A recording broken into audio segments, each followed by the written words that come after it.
पवन सिंह अब चुनाव लड़ने जा रहे हैं। ये बात जो है वो अब बाजार में चल रहा है और लोग कह रहे हैं कि पवन सिंह अब चुनाव लड़ेंगे। लेकिन सीट क्या होगी, क्या भाजपा की तरफ से आधिकारिक जो पुष्टि है वो सामने आ गई है या फिर क्या कुछ सामने, हम आपको बताएंगे। उससे पहले नमस्कार, आप सच देख रहे हैं, मैं आपके साथ आशुतोष उपाध्याय। पवन सिंह टीवी इंटरव्यूज के दौरान अलग अलग पत्रकारों से बातचीत करने के दौरान वो कह रहे थे कि हम चुनाव तो जरूर लड़ेंगे और चुनाव लड़ेंगे चाहे कहीं से भी लड़े और किसी भी पार्टी से लड़े। लेकिन उनका यह भी उसमें कहना था कि जिस पार्टी के लिए हमने दशकों दिया, मेहनत किया, स्टार प्रचारक रहा, उस अगर पार्टी से मैं चुनाव लड़ूं तो मुझे और ज्यादा खुशी होगी। लेकिन सबसे बड़ी बात है, उनके करीबी जो माने जाते हैं, प्रियांशु सिंह हो गए या फिर रोशन सिंह विश्वास हो गए, वो दावा कर रहे हैं और सोशल मीडिया पे पोस्ट कर रहे हैं कि अब आसनसोल की तैयारी करिए। यानी कि अब आसनसोल जो है लोकसभा क्षेत्र है, वहां से पवन सिंह चुनाव लड़ने जा रहे हैं। यह आधिकारिक पुष्टि भाजपा की ओर से नहीं है, लेकिन पवन सिंह के उन करीबियों की ओर से है जो करीबियों को आकर वो हर एक बात बताते हैं। कुछ ऐसी बातें होती हैं जो प्रियांशु सिंह या फिर तमाम लोगों से डिस्कस किया जाता है, बताया जाता है कि ये चीजें हैं, ये चीजें ऐसा हो सकता है इन फ्यूचर। लेकिन सबसे बड़ी बात है, पवन सिंह को लेकर लोग कह रहा था कि वो आरा से चुनाव लड़ेंगे, लेकिन आरा से भी आरके सिंह जो कैबिनेट में मंत्री भी रहे हैं, वो वहां से लोकसभा के सदस्य हैं। और सबसे बड़ी बात है, लोग ये कह रहा था कि उनका अगर टिकट नहीं कटेगा तो फिर पवन सिंह कहां से चुनाव लड़ेंगे।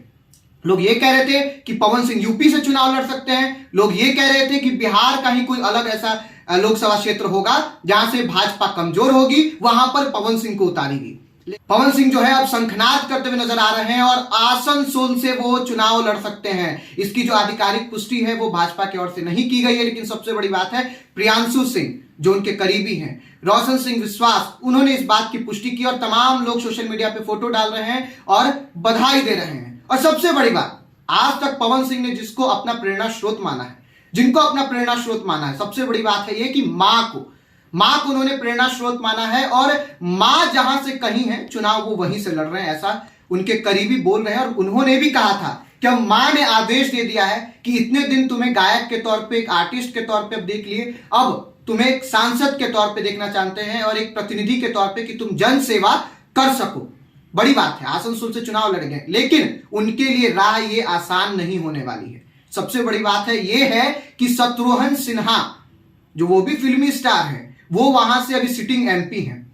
2022 में वहां पे चुनाव हुआ था, जो उप चुनाव कह सकते हैं आप, वो चुनाव हुआ वहां पर और उसके बाद वहां से शत्रुघ्न सिन्हा जीते।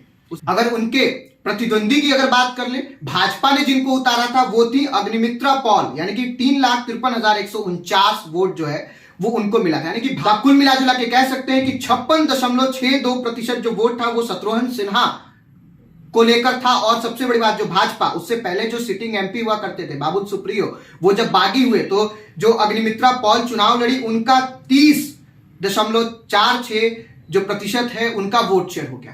पवन सिंह के लिए जो राह है वो कठिन होने वाली है, इतना आसान भी नहीं होगा। लेकिन सबसे बड़ी बात है, वहां से एक फिल्मी स्टार जीता है, उस इंडस्ट्री से जीता है और पवन सिंह भी उसी इंडस्ट्री से है। भले वो भोजपुरी में है, लेकिन वो बॉलीवुड में भी अपना लोहा मनवा चुके हैं। सबसे बड़ी बात है, विदेशों में भी उनका लोहा मनवा चुके हैं और वहां से वो शंखनाद अब करने जा रहे हैं और आसनसोल से चुनाव लड़ने जा रहे हैं। लेकिन इस बात की जो पुष्टि है वो हम नहीं करते हैं। अभी कुछ दिनों के बाद भाजपा भी इसकी पुष्टि कर देगी, यानी कि अब लोकसभा चुनाव काफी नजदीक है और कुछ समय के बाद, यानी कि कहा जा रहा है, सूत्रों के हवाले से पता चला खबर कि 8 मार्च के बाद, यानी कि कुल 13 मार्च को नोटिफिकेशन जारी हो सकता है कि चुनाव कितने चरण में होंगे और कौन कौन सा दिनांक जो होगा वो चुनाव का होगा। और सबसे बड़ी बात है, भाजपा मार्च के फर्स्ट वीक में जो अपने उम्मीदवारों की जो सूची है वो जारी कर सकती है और उस उम्मीदवारों में क्या पवन सिंह का भी नाम होगा, आसनसोल से क्या वो उम्मीदवार होंगे भाजपा के, ये देखने लायक होगा। और सबसे बड़ी बात अगर हम आपको बता दें, आजमगढ़, ये फैक्टर हम बिल्कुल नहीं छोड़ सकते। आजमगढ़ से जो दिनेश लाल यादव ने जब चुनाव लड़ा था,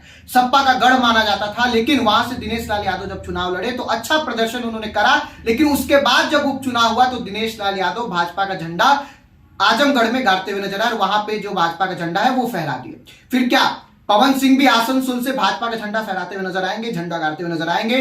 क्या वो संसद भवन में सांसद के तौर पर चुनकर पहुंच पाएंगे कि नहीं, ये देखना होगा। आगे का ये बात है। फिलहाल इस पर आपकी क्या प्रतिक्रिया, कमेंट बॉक्स में लिख के जरूर बताइएगा। आप देख रहे थे सच टॉक, मैं आपके साथ आशुतोष। धन्यवाद।